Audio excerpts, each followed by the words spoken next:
que le but pour lequel tu donnes cette parole s'accomplisse dans ma vie.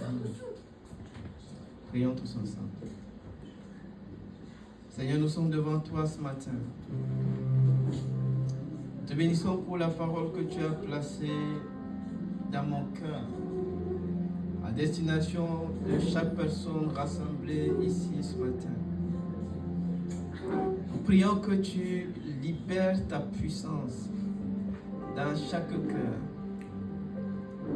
Nous prions que tu donnes des oreilles attentives et une compréhension claire de la parole qui sera libérée ce matin. Saint-Esprit de Dieu, toi qui conduis l'humain dans toute la vérité, prends le contrôle de son nom et que chaque cœur t'entende lui parler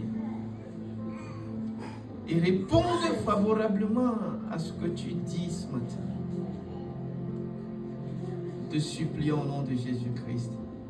Amen. Je vous assois s'il vous plaît. Alors je vais nous inviter à lire 3 versets. On va lire 3 versets de la parole de Dieu. Matthieu chapitre 25. On va lire le verset 18. Et après on lira les versets 24 et 25. C'est justement parce que je veux faire l'économie du temps que je nous fais lire que ces 3 versets-là.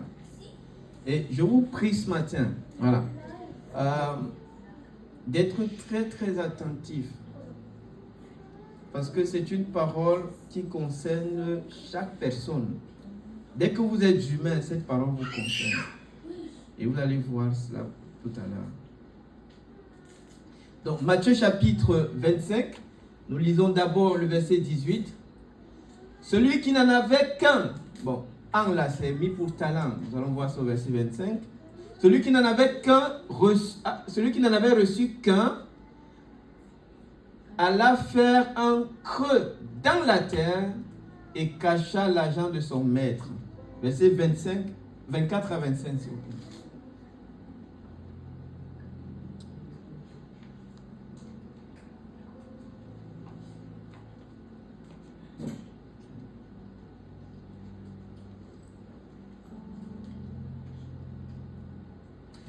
Celui qui n'avait reçu qu'un talent s'approcha ensuite et il dit, Seigneur, je savais que tu es un homme dur, qui moissonne où tu n'as pas semé et qui amasse où tu n'as pas vanné.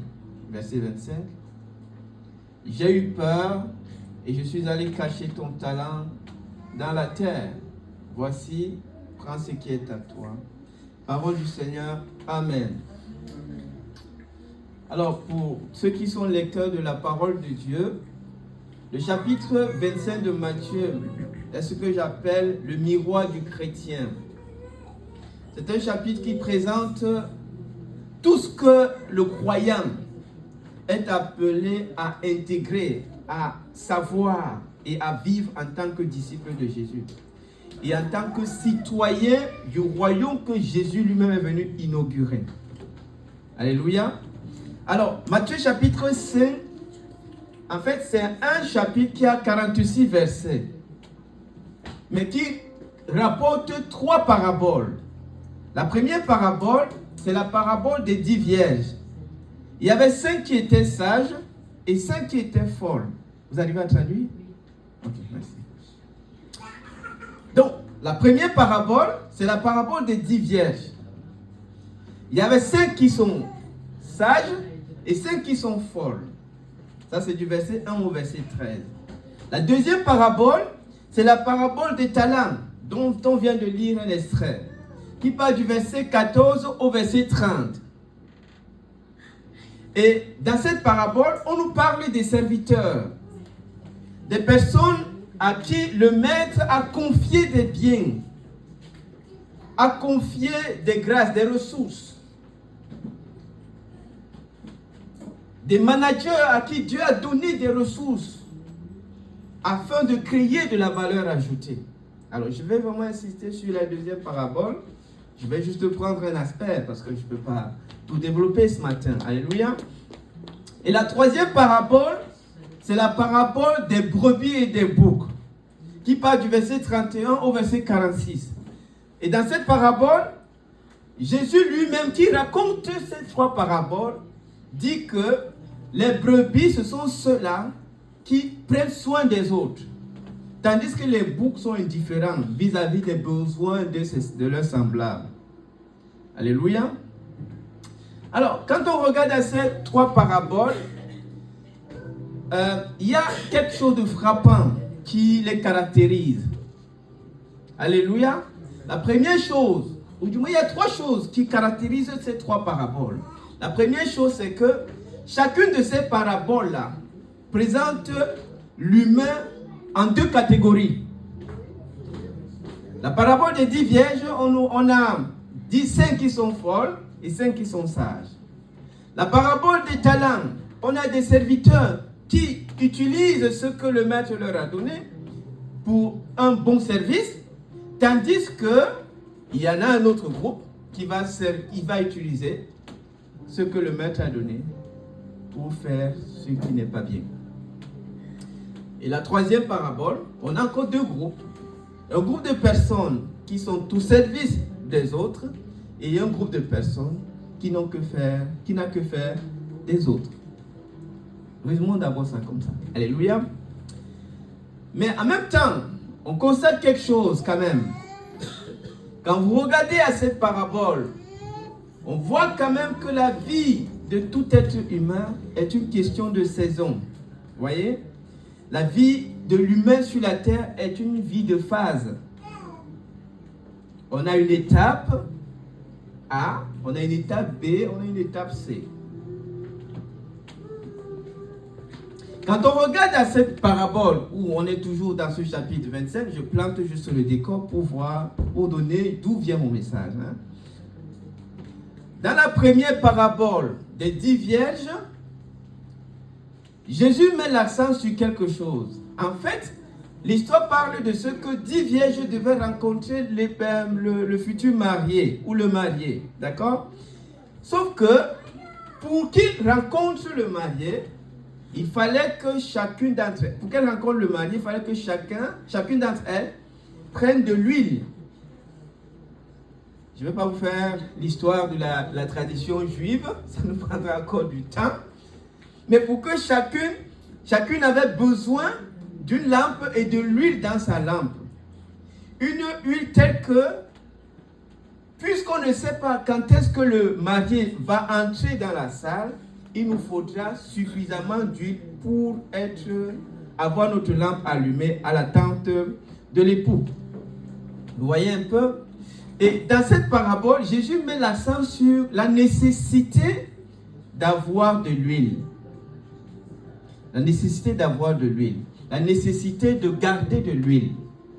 Alors, l'huile dans la Bible a une symbolique très forte. C'est d'abord l'Esprit de Dieu. C'est l'onction de l'Esprit Saint. Pour toute vie chrétienne, sans l'onction de l'Esprit, il n'est pas possible de tenir dans la maison du Seigneur. Alléluia. La deuxième parabole qui parle justement des talents. Remarquez, quand Jésus raconte cette parabole, il ne veut pas insister sur la fidélité de l'un ou de l'autre. Il veut juste se rassurer que chacun est en train d'utiliser à bon escient ce qui lui a été donné. D'où le titre de mon message, n'enterre pas ton don. N'enterre pas ton don. N'enterre pas ton don. Tu as un don. Tu es venu dans ce bas monde avec une grâce particulière. Si tu l'enterres, il ne te reste plus rien.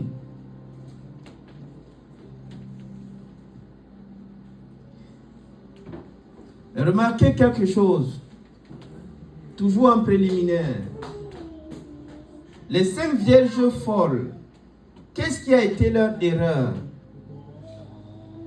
Elles avaient de l'argent, elles n'avaient pas d'huile. Or, dans ce parcours, ce qui était important, ce n'était pas l'argent, c'était l'huile. Elles avaient de l'argent. Mais dans ce parcours-là, l'argent importait peu, aussi longtemps que l'huile n'était pas disponible. Et la disqualification a été sur le fait qu'effectivement, elles ont manqué d'huile à l'arrivée du maître. Dans la deuxième parabole, l'erreur du troisième serviteur dont nous allons considérer l'histoire ce matin était que il a considéré qu'il était question pour lui de garder la ressource au lieu de la valoriser.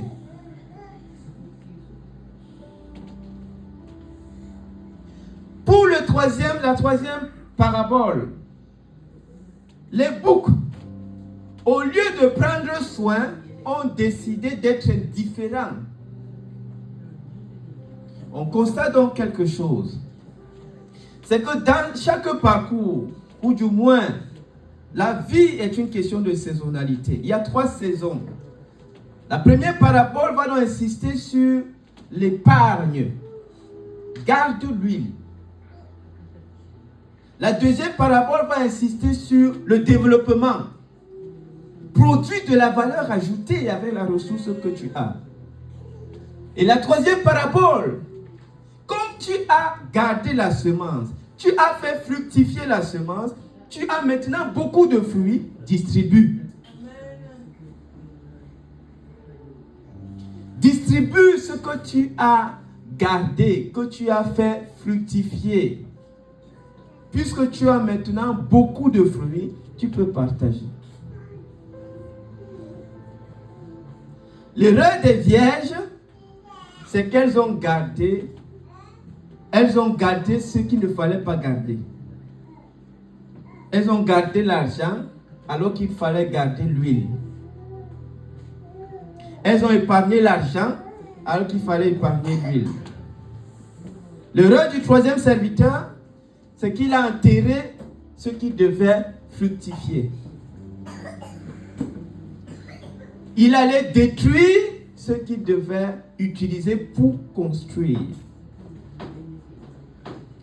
L'erreur des boucs, c'est qu'ils étaient dans l'abondance, mais dans l'indifférence.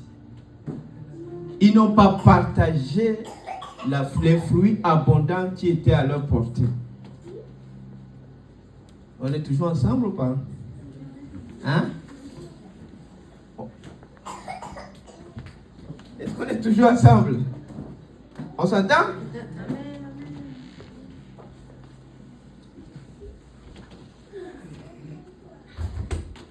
Il est important de comprendre que la vie est une question de saison.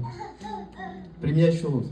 Deuxième chose, il est important de savoir dans quelle saison on se trouve.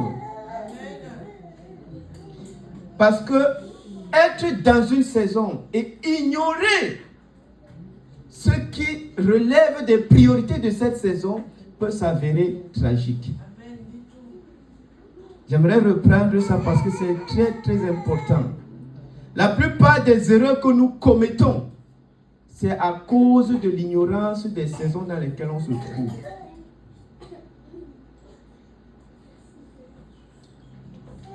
On est dans la saison d'épargne, mais on veut produire. On est dans la saison de produire, c'est là où on va épargner.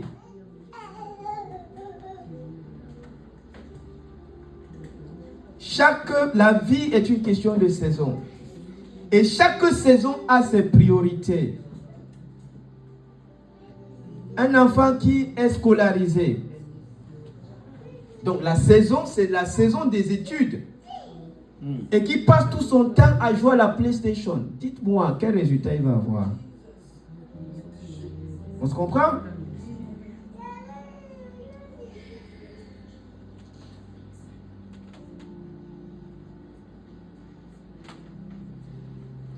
Un étudiant qui est en fac, qui doit étudier, développer ses capacités intellectuelles. Il passe son temps à faire des choses qui ne rapportent rien. Dites-moi quel sera son résultat à la fin. Chaque saison vient avec sa priorité. Être dans une saison sans intégrer les priorités qui se rattachent à cette saison-là va nous conduire inévitablement à la tragédie. Et c'est exactement ce qui s'est passé dans la vie de ces trois personnes dans ces paraboles-là. Il est donc important d'optimiser sa saison. Comment maximiser, comment mettre à profit sa saison. Parce que la vie, c'est une question de saison.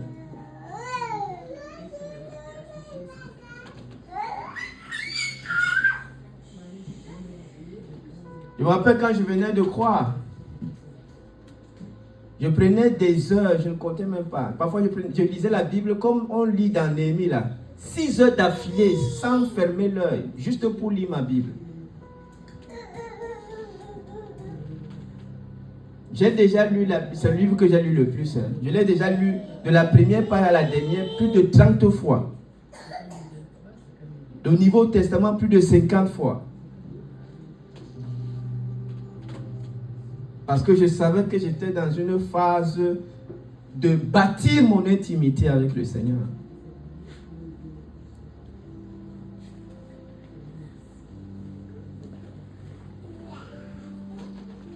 Si on ne sait pas ce qui relève des priorités de notre saison, on va abuser nos vies. On va abuser nos vies. On va abuser de nos vies. Et on va gaspiller nos ressources. On est toujours ensemble? Alors je mets des termes comme ça, mais c'est notre réalité quotidienne. Hein? N'enterre pas ton don. Mais regardons à ce passage que nous avons lu. On nous dit que dans la deuxième parabole, je remets un peu le contexte pour que vous soyez avec moi dans ce que je partage avec vous.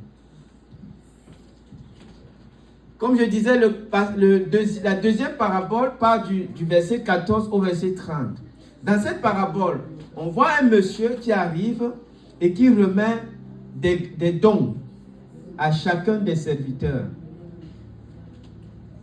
Chaque serviteur vient, il prend ce que le maître lui donne et il va le développer, il va le faire fructifier. Et il y a donc un serviteur qui arrive et qui prend ce qu'il a reçu, mais au lieu de faire comme les autres, il va prendre ce qu'il a et il va l'enterrer. On dit celui qui n'avait reçu qu'un seul talent, prit le talent qu'il avait reçu et alla l'enterrer. Donc il a creusé la tombe. Je ne sais pas si c'est 5 mètres qu'il a mis. Il n'a pas de temps. Sauf que l'argent au sol ne produit rien. 1000 ans, il ne va rien produire. On est d'accord ou pas? L'argent ne produira rien. Mais regardez avec moi quelles ont été les causes du fait qu'il soit allé enterrer son talent. Il dit, j'ai eu peur et je suis allé cacher ton talent dans le sol. Prends ce qui est à toi. Alors, ce que je ne vous ai pas dit, parce qu'on ne l'a pas lu, c'est que l'histoire ne s'arrête pas là. Parce que si elle s'arrêtait là, alors on n'aurait même pas de message. On ne porterait même pas une attention particulière à son histoire. Mais c'est que la fin de ce monsieur est tragique. Et c'est pour ça que cela doit nous interpeller. Je dis souvent aux gens, nous sommes condamnés à réussir parce que nous sommes déjà sur la terre. Mais parce que nous sommes condamnés à réussir, nous sommes aussi condamnés à travailler. Parce que sans travail, le succès n'est pas possible. Pour ton salut, pour mon salut, Jésus a souffert. Il a souffert le martyre. Il a souffert les clous qui transperçaient son corps.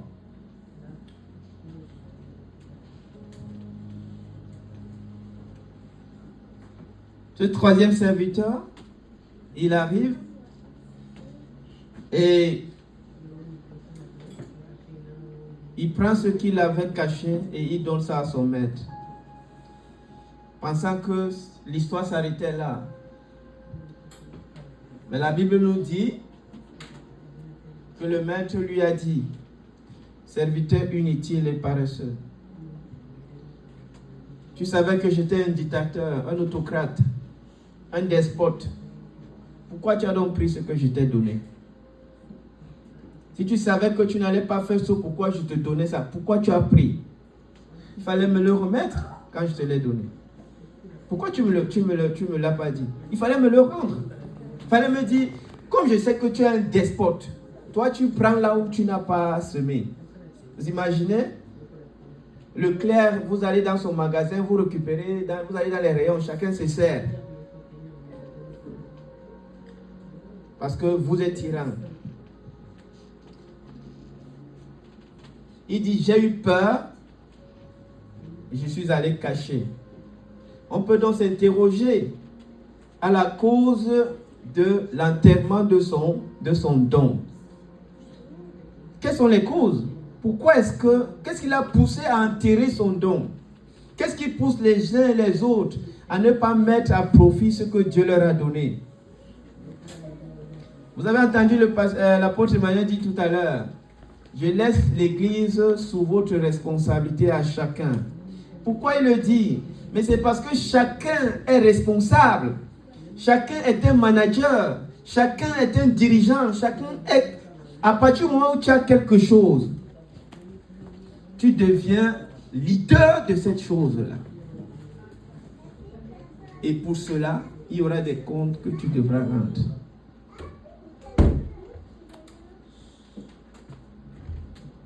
Rick Warren a dit ceci.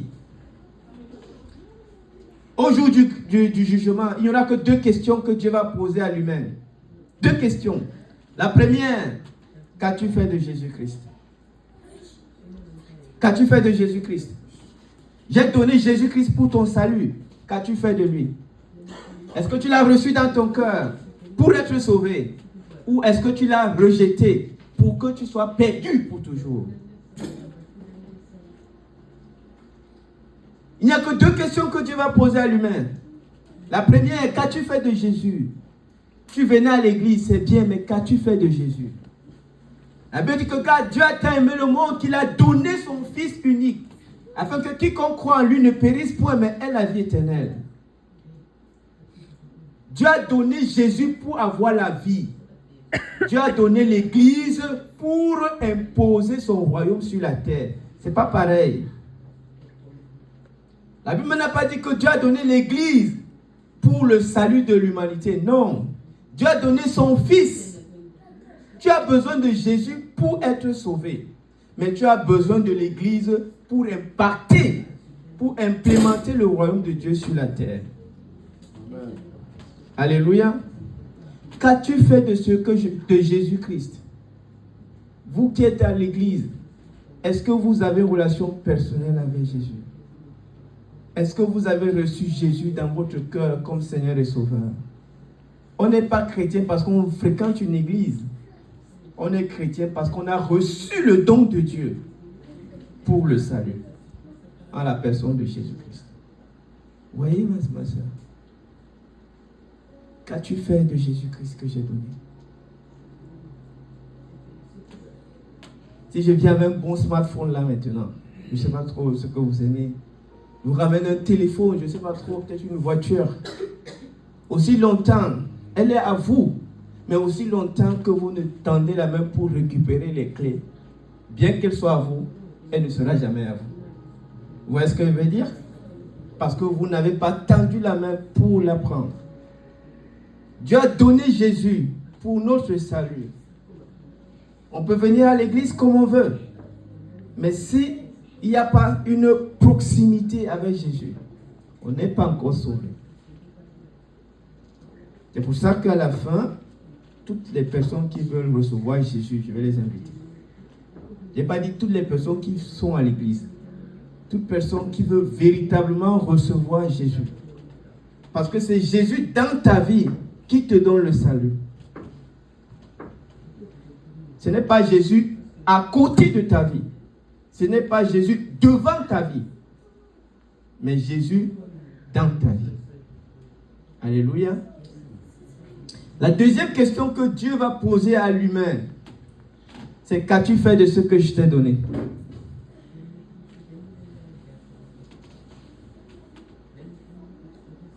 Tu ne seras pas seulement responsable parce que tu n'as pas reçu Jésus, mais tu seras aussi responsable devant Dieu par rapport aux dons et aux talents qu'il t'a accordés.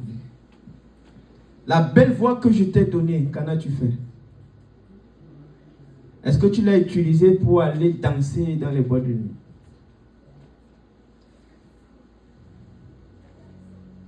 Qu'as-tu fait de ce que je t'ai donné?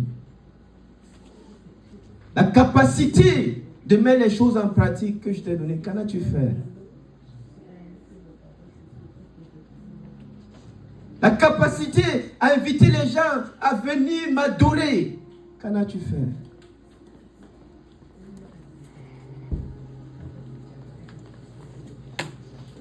Quand tu enterres ton don, tu as aussi signé l'arrêt de mort de ton existence même. Socrate a dit, qui connaît Socrate ici?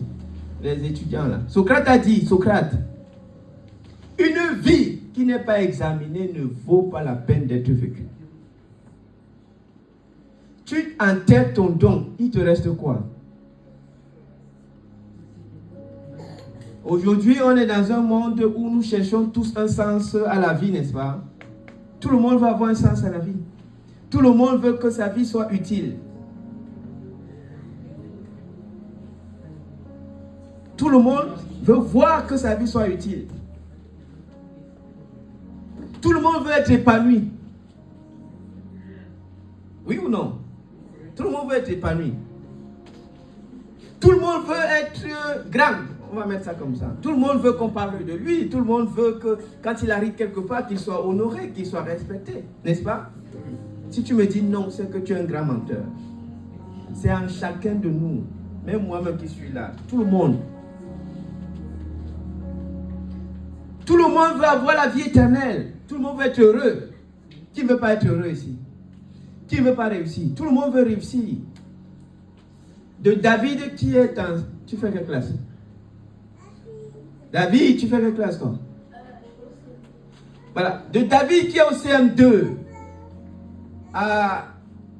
au PDG de la plus grande entreprise. Tout le monde veut réussir.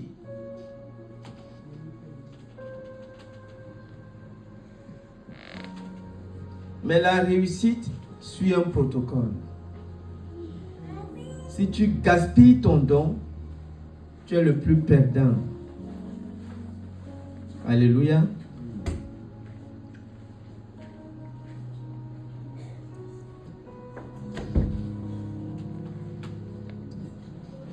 Qu'as-tu fait de ce que je t'ai donné?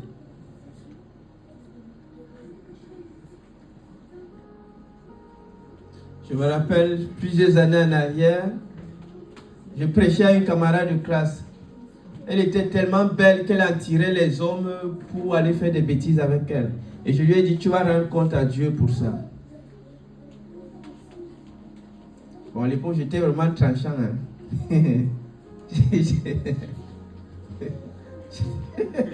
J'étais brut, j'avais pas de manière. J'ai dit, tu vas l'en faire parce que tu attires les gens dans l'immoralité.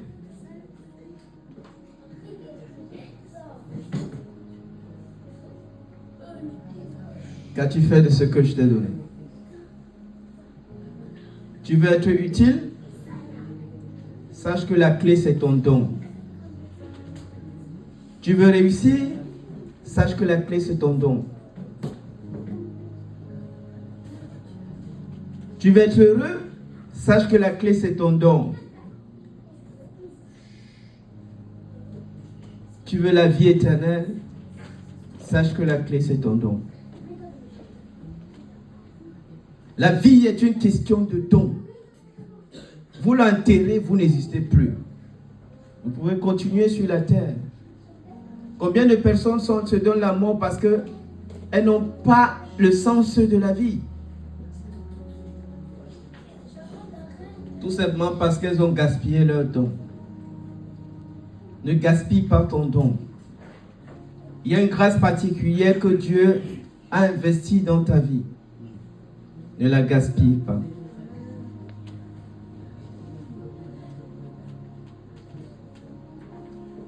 Ce troisième serviteur était là, mais il avait une mauvaise perception de son maître. Il ne voyait son maître comme un tyran. Un peu comme chacun d'entre nous parfois. Quand on passe par des moments difficiles, on voit Dieu comme un masochiste. Quelqu'un qui aime nous voir souffrir. Mais est-ce que Dieu est comme ça? Non. Dieu est amour. Il nous aime. Il a démontré son amour pour nous.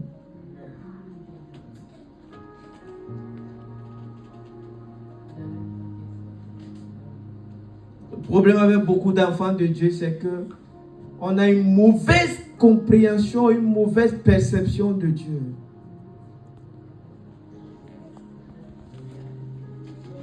Et c'est pour ça que les abus sont sans limite aujourd'hui.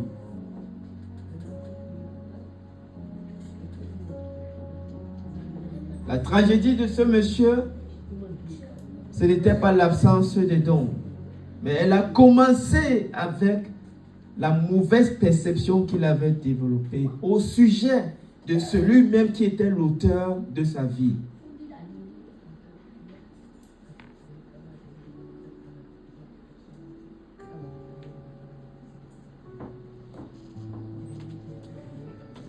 Écoutez-moi très bien, s'il vous plaît.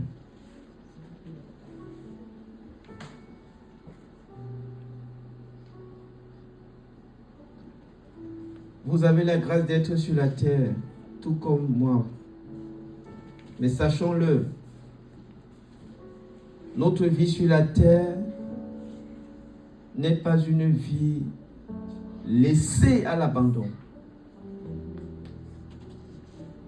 Elle est une vie responsable. Dieu veut que notre vie produise un fruit. Dieu veut que notre vie serve à quelque chose. Et il n'est pas trop tard pour que notre vie serve à quelque chose.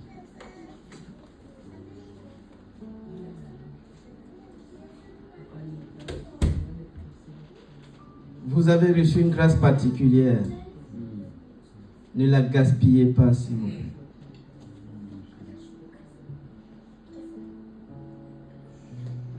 Ne la gaspillez pas. C'est Dieu qui vous a donné cette grâce.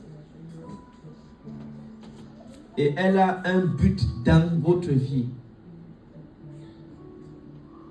Personne n'est inutile.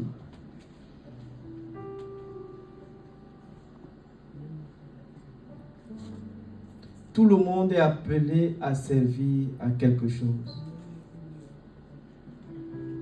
Votre sourire peut être un sujet de bénédiction pour plusieurs.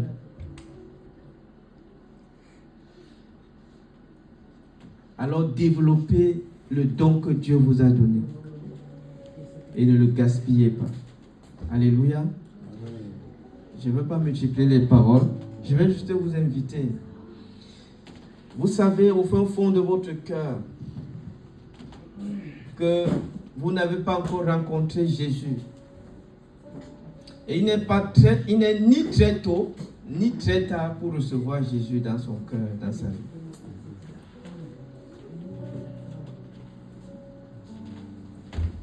Que vous soyez comme David qui l'a reçu à 10 ans.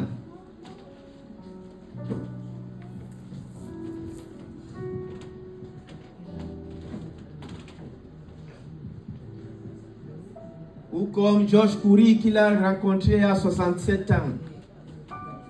Il n'est ni tôt ni tard pour recevoir Jésus dans votre vie. Alors ce matin, j'aimerais vous inviter à recevoir le meilleur don de Dieu dans votre vie, celui de la personne de Jésus-Christ, pour votre salut personnel. Si vous voulez vraiment recevoir Jésus-Christ comme le Sauveur dans votre vie, j'aimerais que vous priez avec moi ce matin.